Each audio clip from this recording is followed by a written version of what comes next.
you think, Kurt, that if God, Yahowah, issued an invitation for us to meet with him, that he said and gave us a specific time, and he says it was for your benefit, and that if he did so, and he was offering a time for us to meet and be together, that the overwhelming preponderance of people would attend. Now, the president offers an invitation to the Pope to come to the White House. He came. Mm-hmm. God offered an invitation to meet with him, and he reneged. How is that even feasible? That the creator of the universe, someone who absolutely proved his status, his renown, that individual who has the entirety of the ability, the only one with the ability to perfect a soul, to make a soul immortal, to empower and enrich a soul, would be ignored. Well, two things come to mind. The first one is the immediate thing is Yahowah sitting on a rock on the Mount of Olives, and I think it was Mount of Olives, and he said, often I would have called you often, and but you didn't respond, so it's not unheralded that they wouldn't. But in the Sermon on the Mount, he says, I've come in my Father's name, and you did not receive me. One will come in his own name, and him you will receive. And now today, one in his own title. Right. But I have to make a comment that's related from the news. There's about three stories, but one of them, three comments. One of them was according to Obama, authority on all things Christian. Oh, yeah. He said to the Pope is the living embodiment of the teachings of Jesus. Now, put Jesus aside that we know is Dionysus. That's what they're really talking about. And just pretend for just a moment it's Yahowah, which means Yahowah saves. What would Yahowah be celebrating today? Yom Kippurim. Would he be reading and reciting from the Torah or the Bible or the canon law of, or the canon of the, the Torah. God. Absolutely. Yeah, in fact, would he be wearing a religious costume? Absolutely. Would he be wearing a sun disk hat on his head? No. Would he be carrying a cross with him? Absolutely not. He never carried a cross. No. Would he be associated in any possible way with Rome? He despises Rome. Right. He despises Ephraim. About Paul's credibility. I'm sorry, I missed. What did he have to say about Paul's credibility? Isn't Paul the author of half of their New Testament? He said he has none. He's a liar. He's a plague of death. Yeah. And here's this Pope that won't ever say Yahowah's name. No. Doesn't know Yahowah's name. Claims that Yahowah spoke Aramaic rather than Hebrew. Yeah, of course. Wants to abandon Jerusalem and give Israel to the Muslims. Embraces Islam. And is the leader of the worst beast from Yahowah's perspective that man has ever created. And they're the same? Well, that would make him a son of Baal, wouldn't it? SOB? Can we call it SOB on radio? Listen, the Abominator is a despicable man, an absolute disgrace of a human being. And he's praising another despicable man. Yeah. And so wouldn't you expect these two despicable men to lie to one another? You know, when Trump was getting all this flack for not identifying the president as a Christian when he was called a Muslim man by the person attending the political rally. You know what Trump ought to have said? Well, I told you what I thought he should have said, because what's what Terry said. He said, basically, if you are insulted because you called him a Muslim, why are you insulted because what's wrong with a Muslim? Because these people think that's fine. Right. So that'd be a great response. I think that response would be lost on 99% of people, but it is a profound response, which is to say, why is calling him a Muslim man bad? Are you inferring that Muslim is bad? Yeah. Now, of course, this particular heckler was, But for then the supporters of Obama to say that's not right, that's improper, they're inferring that calling somebody a Muslim is bad. And so, yeah, so it's an insult. Now, the thing I would have said is the overwhelming preponderance of what Obama says is untrue. Most of what comes out of his mouth is a lie. Sure.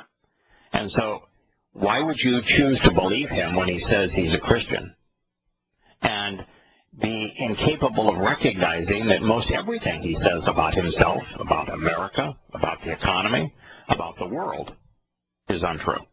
Yeah. I mean, are you so naive that you think you should trust him when he makes a declaration about his religion, which is unprovable and unverifiable, but yet not recognize that what he has said about all other things which are verifiable is invalid? Why would you believe him? Why would you believe a man who lies more often than he tells the truth? Good point. So, not my business to determine whether or not he is telling the truth when he says he's a Christian. Yeah. So if you ask him, what does that prove? Nothing. Yes. So, you've got two despicable men. It was also shades of Ben Carson when Ben Carson says a Muslim should not be president because he doesn't hold American values, doesn't hold the values that the country was founded on.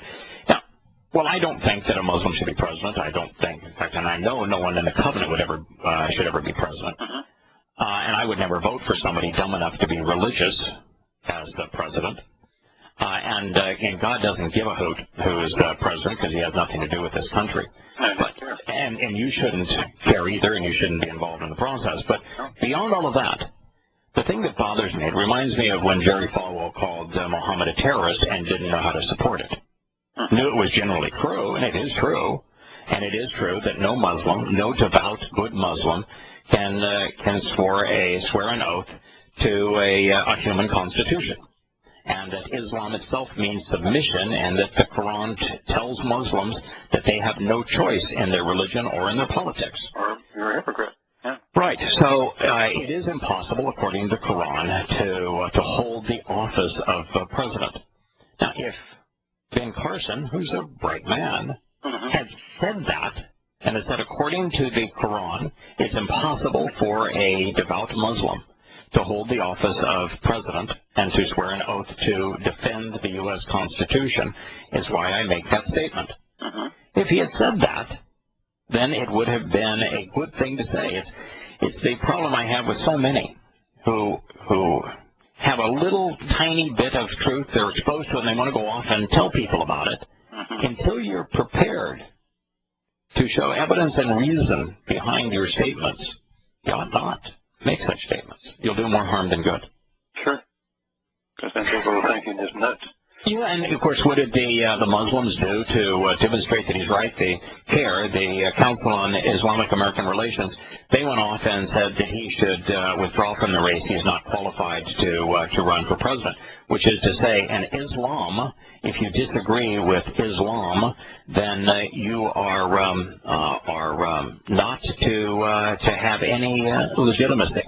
Right. And so what the Muslim did is prove that Ben Carson was right. All right, right.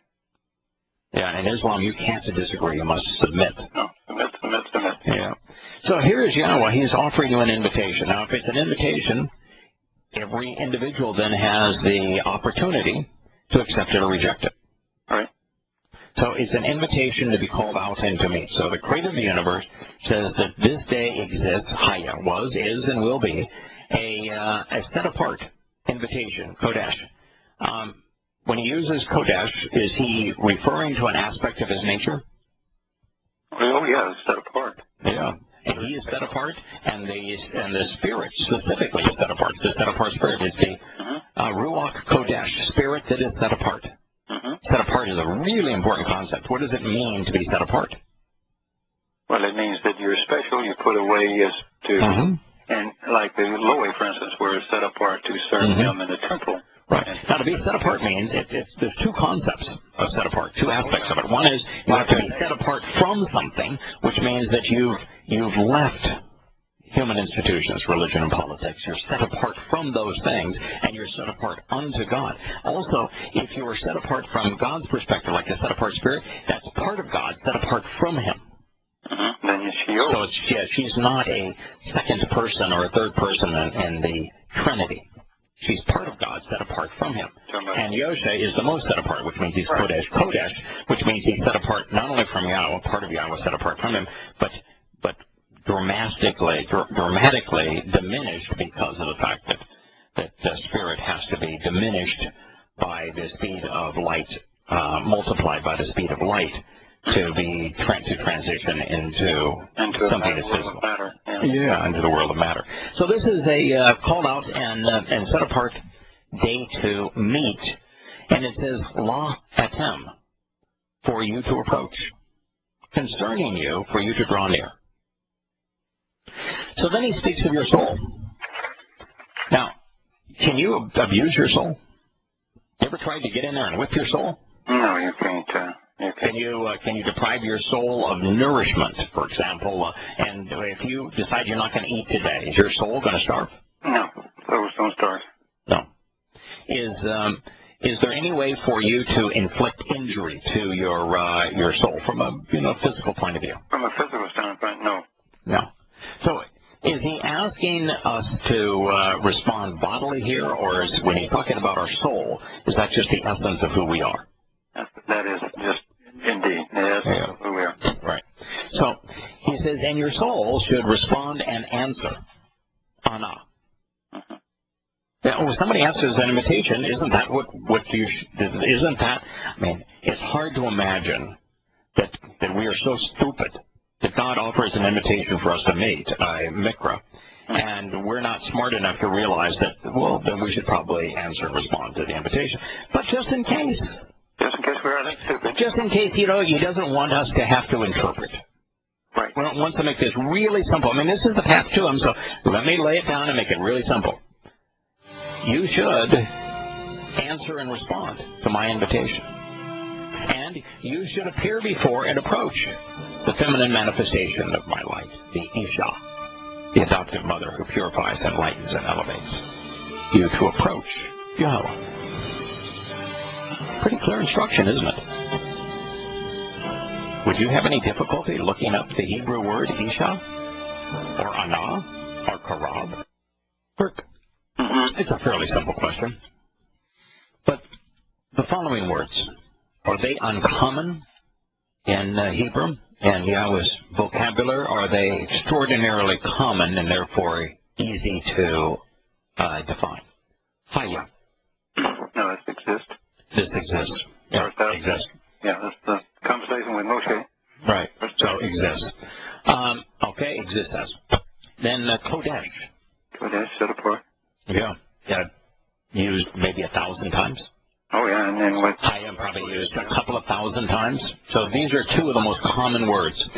Mikra. Is this the first time we've seen the word Mikra? No, Abraham called constantly, because it's the covenant situation with the covenant, of course. All right. Mikra is, each of his 7 invitations to meet is called a Mikra. Yeah, it's a invitation to be called out.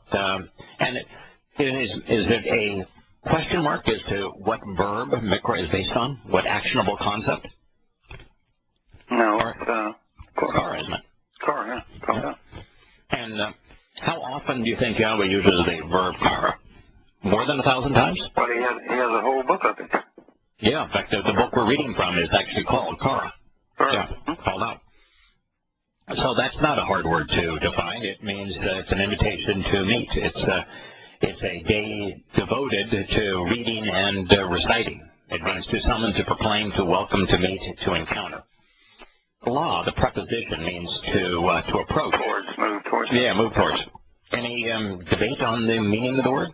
No, I'm sitting here looking at more lexicons than I can count, so. Yeah, no question. So it is a day for us to meet with God, and it is, and it always will be set apart, a day that is special, a day that we're drawn out of the world and drawn unto to Him. That's pretty clear. Okay, how about we move to the next sentence, because Christians and Muslims and socialist secular humanists are all universally ignoring this. So you've got all but about 5% at most of the planet's 7 billion people that are ignoring this. So let's just take some of the next words. Nefesh. Nefesh is a soul. Right. Everybody uses that word. They just don't use it as the Hebrew word, but they all know what a soul is. Yeah, and nefesh is used also right around 1,000 times. At least. Yeah, so there is no confusion in nefesh is soul. No. It's your human consciousness. Shall respond and answer, ana. Ana is one of those words, too, used probably 1,000 times in the Torah, prophets, and Psalms. Primary definition is to answer and respond, right?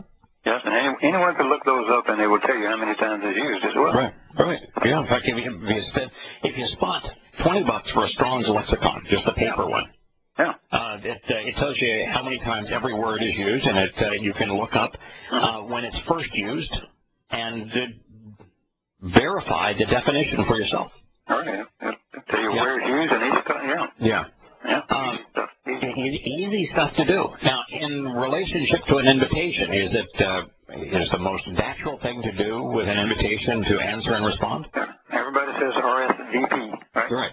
So when it follows, this exists as an invitation for you to be called out and meet on your behalf, and the next line is, and your soul should answer and respond. Isn't the primary definition of ana fit the context? Of course. All right. Then this is not difficult, right? Simple stuff. This is being taught 101 right. or grammar school, if you will. Yeah. Harab is a Hebrew verb. It means to come, to draw near, to be present with, to appear before, to approach. Right. Right. Face to face, yeah. So, and your soul should respond, appearing before, approaching, drawing near to, being present with. Now, again, that's probably used 500 times as a verb. No question what it means. Yeah. All right, and then so who is it? What is it that we're supposed to, our soul, not our physical being, our soul is being encouraged to answer an invitation to appear before and approach, and the next word is Isha. Now, Isha, if you go look up the word, what is the primary definition of Isha? Feminine, mother. And also light, because that's where they turn on a dime and try to call it a burnt offering. Right. In fact, Ish is the Hebrew word for radiant energy, for light, for fire, isn't it? Warmth, yeah. Yeah, the warmth of a fire. Yahowah referred to his presence on top of Mount Horeb as an Ish, which is the masculine word for fire. But when you conclude a word with a hey, what are you doing? You're making it feminine, aren't you? It turns it into a feminine noun, yes. When Yahowah meets with Abraham, and he's talking about walking with him and talking with him and being with him generally, when he's doing that, does he use a Hebrew word that is translated individual in that regard? Are you familiar with the Hebrew word ish? Ish, yes.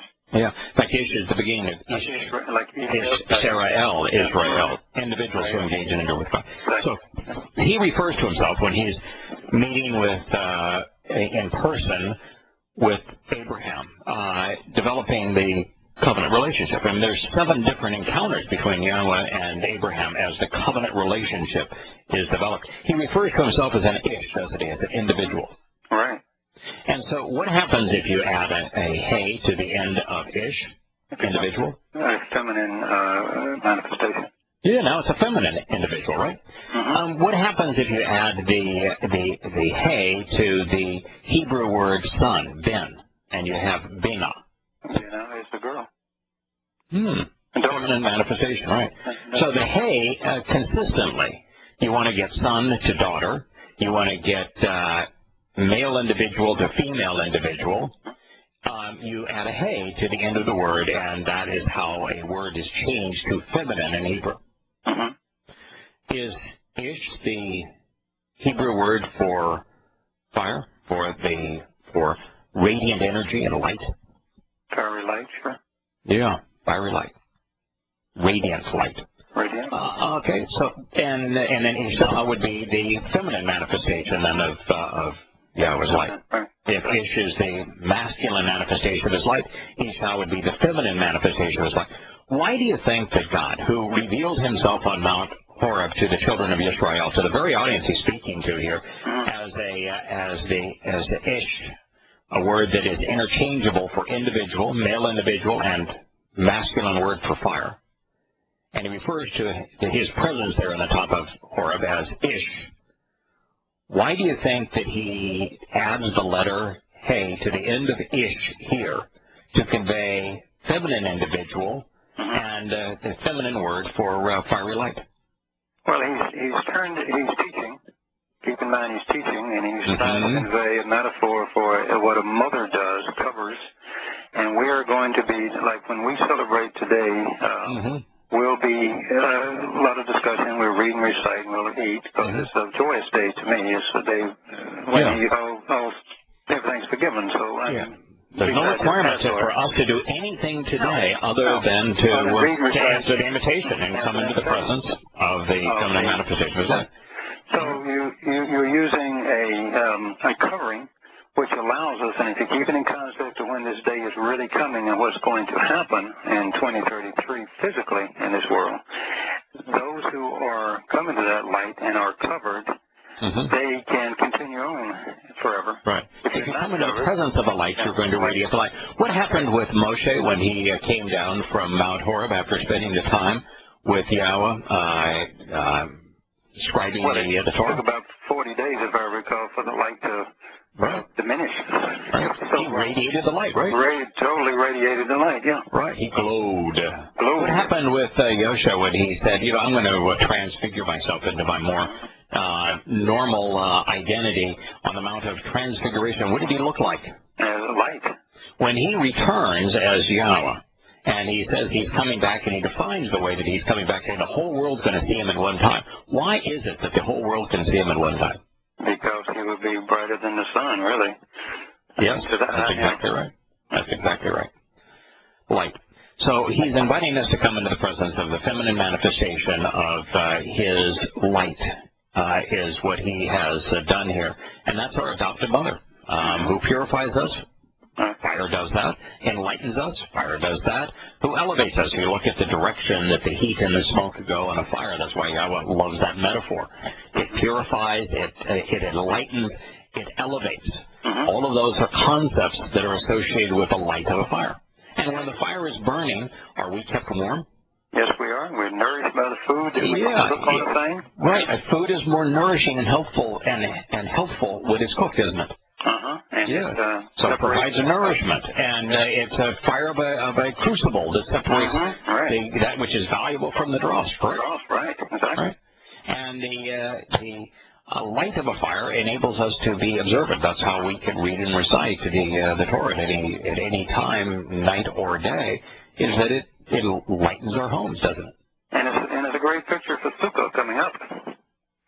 Sitting around the campfire. Right.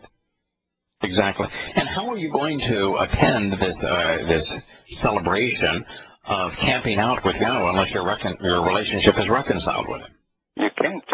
You can't. That's the tragedy of the thing that these people don't get. This is the plan. There is no other plan. There is no other path. He's very clear. Right. And yet most people, including the Pope and all of those Catholics that will join him, are wholly and completely ignorant of what God said or what he's offering, and will ignore this invitation to mate, and will think instead that they have a church. There's no reference to a church.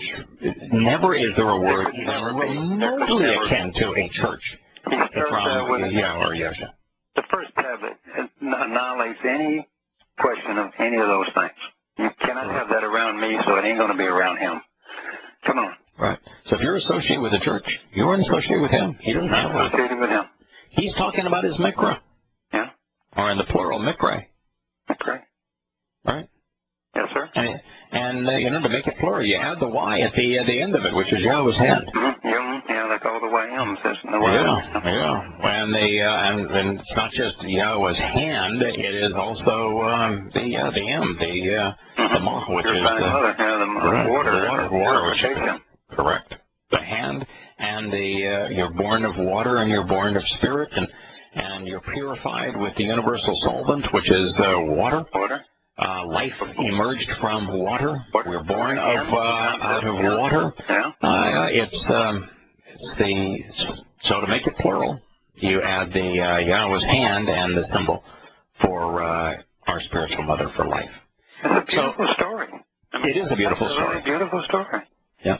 So Yahweh's invited us to a day of reconciliations on the 10th day of the 7th month. That will begin tonight at sunset. It exists as a set-apart and cleansing invitation to meet and to be called out, to read and to recite, for you to approach, and your soul should respond and answer this invitation, appearing before and approaching the feminine manifestation of His light unto Yahowah, to approach Yahowah. Then he says, that's what He wants us to do, that's what He's inviting us to do, but He does say, there's something I don't want you to do. Because this day is all about being enveloped in the set-apart Spirit's garment of light. Do not perform, do not profit financially from any of the service of the heavenly messenger. This is malakah. Again, malak is the Hebrew word for spiritual messenger, right? When you add the hey at the end of it, what does it become? Feminine messenger. Right. So it's malak with an at the end of it, making it the service of the feminine manifestation of Yahweh's message. Right. The counselor, the one who enlightens us, the one who nourishes us. It empowered us when we, if you remember, the fourth mikra. Right. So don't perform, don't profit from, financially gain from any of the service provided by the feminine manifestation of Yahweh's heavenly message. On this, what does He call this day? Does He call this any other day we shouldn't be discriminating? Or does He call this day Asem? Right, yes. Doesn't Asem means corporeal. It means healing and invigorating. It means very substantive. It means life-sustaining and empowering. It's the same word that is used in Hebrew to describe a skeleton. That's not a disembodied skeleton, but how your skeletal framework is what keeps you together, enables you to function, enables you to stand upright, to walk. It's the very essence of you take your skeleton away, we're just a blob on the floor. Can't move. Yeah, that's what we always say, you get a backbone. Yeah, that's right. Backbone. Right. This is an Asem day.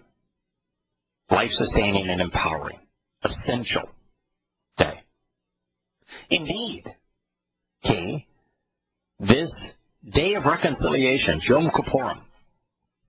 I don't know why, when Yahowah always renders it in the plural, that the Jews call it Yom Kippur. Why not Kippurim? Yeah, why is that? Why is that? Why do they call it a day of affliction when Kippur means to reconcile? Yeah. To pardon, to forgive. Yeah, well, you don't go up to somebody and slap them and say, I forgive you. Come on. Yeah, people are just being stupid. For you to be, and then he, just in case, he thought, I'm going to be speaking to people that maybe are not native to Hebrew, that are going to need me to define my terms for them. So since this is the essential day, a life-sustaining day for us to meet with and be welcomed into God's company, maybe I'm going to go so far, since I've called this day the day of Kippurim, that the next word I'm going to use is the verbal form of the name, Kippur. Kippur and Kippurim, exactly the same word, just with the YM added to the end of it. Yes. You ever looked up the word Kapar, K-P-R, and a Hebrew lexicon? Well, I'm sure I looked up Kapurim, so I had the root, yeah. Yeah. It means to reconcile, to release from guilt, to have one's offenses annulled, to be pardoned, to be forgiven. Great word. Yeah. So what is the purpose of the day of reconciliations when it's based upon the verb kapar? To be set free from your guilt and covered and be part of his family again. So, I mean, it pulls you right into it. To have your relationship reconciled. Right. To enjoy what it means to be forgiven, to be pardoned. Why wouldn't you celebrate that? Here's the creator of the universe saying, yeah, I know that you've got some faults. But this day, if you'll just answer this invitation to meet with me, I'll do this for you. Now, when he's saying that he doesn't want us to do the work of the feminine manifestation of his message, and then he explains what this day is, maybe, just maybe, the feminine manifestation of his message, the set-apart spirit, the Ruach Kodesh, is responsible for forgiveness, for pardons, for reconciliation? Do you think? As opposed to? Or Google search results. So Yahowah has told us that the day of reconciliations is a day that we are pardoned and forgiven. He says don't do the work of the feminine manifestation of his light, whom he explains is our set-apart spiritual mother. I don't know how he could make it any clearer. In fact, he even says it's a day of reconciliations for you to be pardoned and forgiven, kafar, the basis of kaparim, in the presence of Pana, Yahweh, your God. So this spiritual manifestation of his light that we're approaching, he says that it's in the presence of Yahweh, our God, that we are being forgiven. So doesn't he therefore tell us that this light, this feminine manifestation of light, is him? It's his presence? Sure. And the purpose of this is to be forgiven? Right. So that our relationship can be reconciled? Yeah, if you're covered with light, there's no darkness, therefore no sin. And that's what we're looking for? Right. All the darkness is obliterated with light. And with light, unlike the darkness, we're no longer blind. We can see, which means we can observe. We can pay attention. We can look. We can know. You know the way if it's light. When you're blind and stumbling in the dark, that's when you go astray. Now, the difference in the way that the first time I ever read this, I was confused because I was thinking, well, now wait a minute. He says that we can read and recite on this day. So what we're doing is absolutely fine. That's not the job of the Ruach Kodesh. No, she doesn't read and recite. No, she doesn't read and recite. She is covering people with light and restoring, doing the real work. Enlightening them. We're just talking about it. Yeah, we're just talking about it. When we read and recite, which Yahowah says is the purpose of this day, then she can nurture us and envelop us and enlighten us based upon what he has shared. As opposed to the people who are running around saying, this is where you get reconciled, i.e. popes and religion. Yeah, of course. Now, that's a big warning to them. Right. So this pope who's going to celebrate a mass and canonize a saint, do two things that he always said do not do. This is directed right at him and everyone who would trust him. It says, because any soul, every soul, all souls, who by way of the relationship do not respond to the summons and answer this invitation on this essential, life-sustaining, and empowering day, these shall be cut off and separated from the family. How many families does Yahowah have? He has but one family. Was this family written in the singular or the plural? I'm pretty sure it's in the singular. Yeah, there you go. How many family covenants does he have? He has one family covenant, not two. Yeah, so if you're cut off from this family, is it possible to have a relationship with God if you're estranged from him? No, you cannot. So if you're cut off and separated, karat, excommunicated, banished, uprooted, exterminated, banished, and expelled from him, is it possible that you could end up in his presence? No, totally impossible. So he's saying if you don't answer this invitation, which not one Christian amongst a billion or so Christians will do, right, over 2 billion Christians on the planet, if you don't answer this invitation, there is no chance whatsoever that you're going to have a relationship with God or be in his presence. Yeah, if you had a rational mind and you read this, you'd no longer be a Christian. You couldn't possibly. Right. You don't, if you mention Yom Kippurim, or just Yom Kippur, in front of a Christian, they're going to say that's that Jewish thing. I did when I counseled my classes.